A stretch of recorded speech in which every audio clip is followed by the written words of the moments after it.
wafako mulopwe wafako mulunda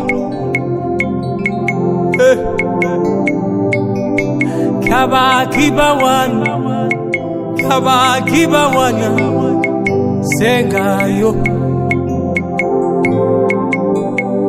iya ulongene biukeno iya tatayo sengayo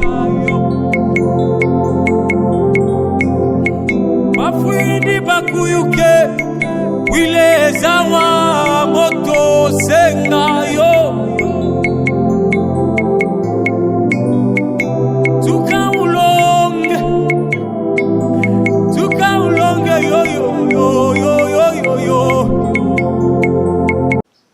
Ces choses ont été prédites, ce n'est pas quelque chose de nouveau. On ne peut pas attribuer ces choses à Dieu. Dieu a envoyé Jésus-Christ pour sauver l'humanité. En clair, qu'est-ce que je voulais dire? Parce que nous devons racheter le temps, car les jours sont mauvais.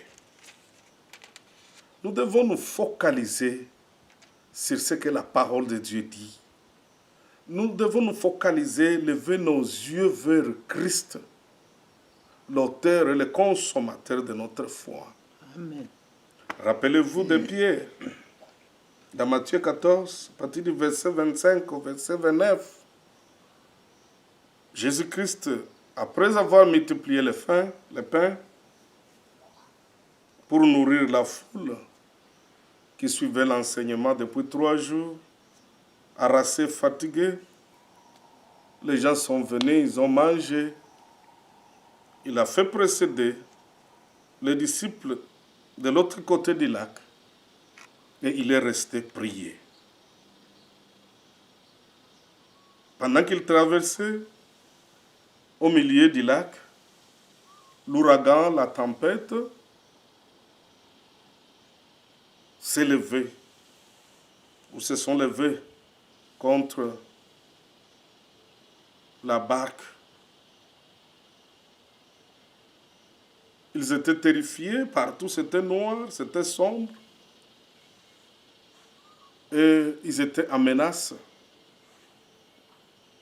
contre ces intempéries. Cependant, Jésus-Christ les suivait et quand il s'est approché, ils étaient terrifiés, pensant avoir vu un fantôme. Jésus-Christ leur a dit, c'est moi. Et Pierre, saisissant l'occasion, il a dit, Seigneur, si c'est toi, ordonne-moi aussi que je puisse marcher sur les eaux, comme toi tu venais à nous marchant sur les eaux. Et Jésus-Christ a dit, viens. Pierre, il s'était focalisé sur le Seigneur, regardant au Seigneur, non pas regardant à l'ouragan, aux ténèbres qui les environnaient, mais il regardait au Seigneur. Et le Seigneur dit, viens, parce que le Seigneur est derrière sa parole. Amen. Pour l'accomplir dans la vie de ceux qui la croient. Amen. En parlant à Pierre, Pierre, il a marché sur les eaux. Mais ça n'a pas duré longtemps. Au lieu de focaliser son attention sur le Seigneur, il s'est détourné pour regarder autour de lui. Tout était noir, tout était sombre. Il a commencé à s'enfoncer dans l'eau. Il a crié encore au secours. Et le Seigneur lui a étendu la main. Il a dit, pourquoi tu as pu douter? Nous croyons en un Dieu tout-puissant. Amen. Nous croyons en un Dieu qui a promis que dans cette alliance, il ne nous abandonnera pas. Amen. Il ne nous délaissera point. Il est avec nous jusqu'à la fin de ce monde. Amen. Ce même Seigneur qui a secouru Pierre pour qu'il ne puisse pas s'enfoncer dans l'eau, c'est ce même Seigneur que nous devons prier pour mettre fin à ces fléaux, à cette pandémie de corona qui envahit et qui détruit les hommes qui ont été créés par Dieu. Qu'est-ce que nous devons faire? C'est de ça Paul parle quand il parle des jours mauvais. En Italie, en France, en Espagne, aux États-Unis, en Afrique,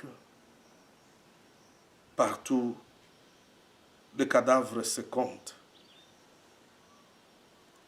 Allons-nous paniquer pour cela? Non. En tant qu'enfants de Dieu, nous n'avons pas reçu l'esprit du monde. Nous avons reçu l'esprit de Dieu. Amen. Pour ne pas être dans la peur. Et cet esprit que nous avons reçu témoigne à notre esprit que nous sommes réellement enfants de Dieu. Amen. Dieu est avec nous. Dieu est notre protection. Dieu est notre secours.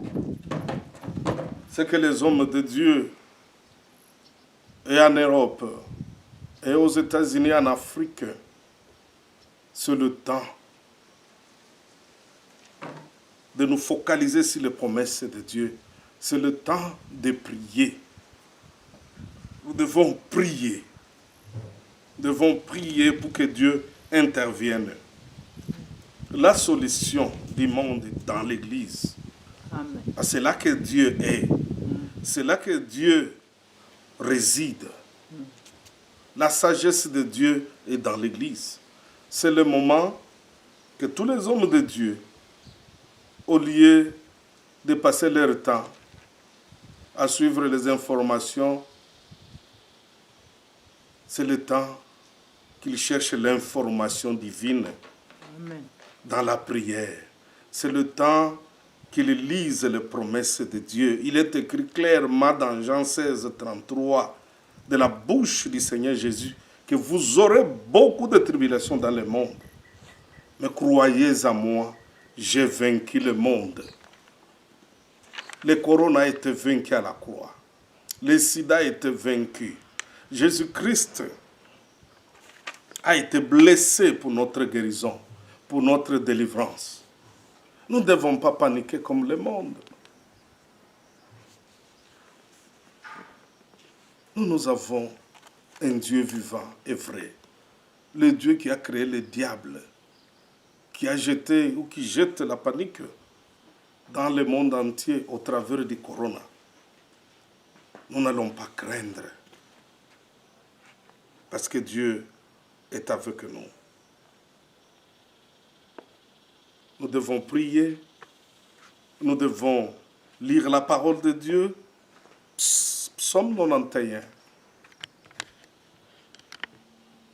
Comme les autres disent, psaume 91, sorry. Tous les psaumes nous parlent. Tous ces chapitres nous parlent de la protection de Dieu. Celui qui demeure sous l'abri du Très-Haut repose à l'ombre du Tout-Puissant. Amen.